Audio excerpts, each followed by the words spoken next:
What's up? It's Dime C. I'm back with another video. I'm so excited, y'all. I love doing this. Okay, I'm going to show you a video next of Miss Candace Owens. She is a conservative author, talk show host, political commentator, activist. She's from Stamford, Connecticut, and she's 32 years old. Very brilliant, smart, talented, knowledgeable young lady. She will be discussing the history of the Tuskegee experiment. And remember, knowledge is power. Make sure you stay dangerous. Peace, love, and happiness. Enjoy. I'm out.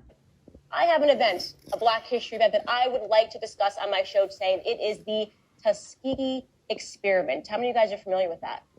It was actually officially called the Tuskegee study of untreated syphilis in the Negro male. And this study began in 1932, and it was conducted by the United States Public Health Service, which is a division, by the way, of the Department of Human Health Services, and also the Centers for Disease Control and Prevention, the CDC. The purpose of the study was to observe the natural history of untreated syphilis, but that is not what the Black Americans that were enrolled in the study were told. Our government decided to enroll 600 impoverished Black sharecroppers from Alabama, 399 of them which had syphilis. And they told them, the government came and said, we're going to give you free health care. We're here to help. I love it. The government is always here to help. They didn't give them any information pertaining to their diagnosis. And of course, they were not actually there to help. While they were told they were going to be treated for bad blood, which was kind of a catchphrase for a bunch of things. It could have been for fatigue. It could have been for anemia.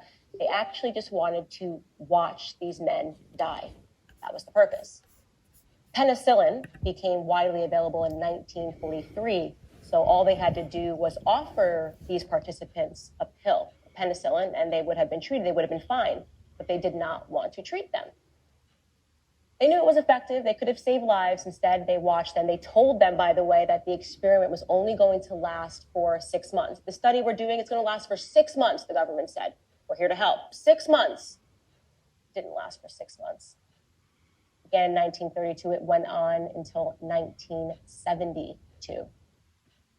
These men were dying. They were going blind. Some of them were going crazy, and nobody said anything. In fact, and this is to me the sickest piece of the entire story, some of them went to their private doctors. I don't know what's going on, doctor. I'm sick. I don't know what's going on. I'm going blind. I'm going crazy. And our government contacted their private doctors and said, hey, don't treat these guys. We're actually observing them. They're a part of a study that they don't know that they're in, so please don't treat them. So doctors knew that their patients had syphilis, knew that they had to solve for that syphilis. They knew that they could have given them a pill and saved their lives, and they declined to do so because our government told them not to. Wow.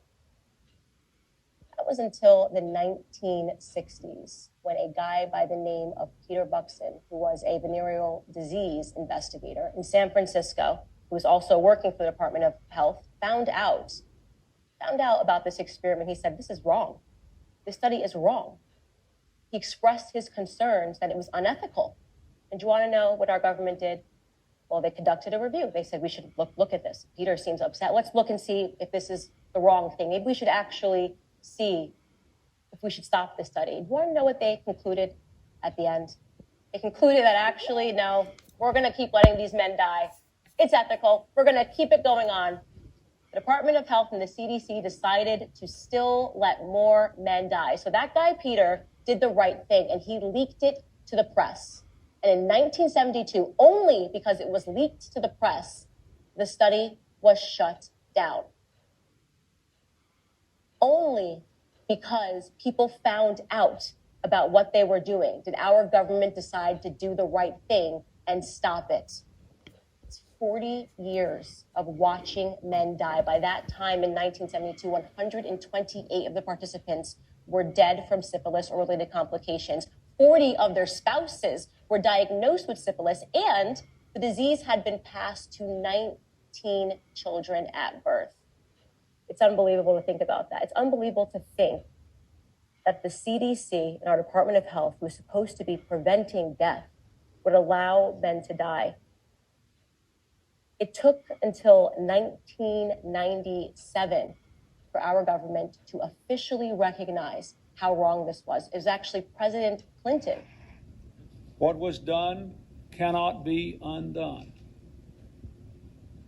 but we can end the silence. We can stop turning our heads away. We can look at you in the eye and finally say, on behalf of the American people, what the United States government did was shameful, and I am sorry. I'm saddened today to think of those who did not survive and whose families will forever live with the knowledge that their death and suffering was preventable. Saying, no, we didn't do anything wrong. And then finally, okay, we can stop silencing you guys. We can admit we did something wrong. But so much time has passed, who cares? CDC is still there. They were allowed to say. The Department of Health Services is still there. I don't know if anybody was ever fired for that study, but at least Bill Clinton said sorry for silencing you guys at home. It reminds me really of my favorite biblical proverb. What has been will be again. What has been done will be done again. There is nothing new under the sun. I'm going to leave you with that Bible verse, and you can take from it what you will.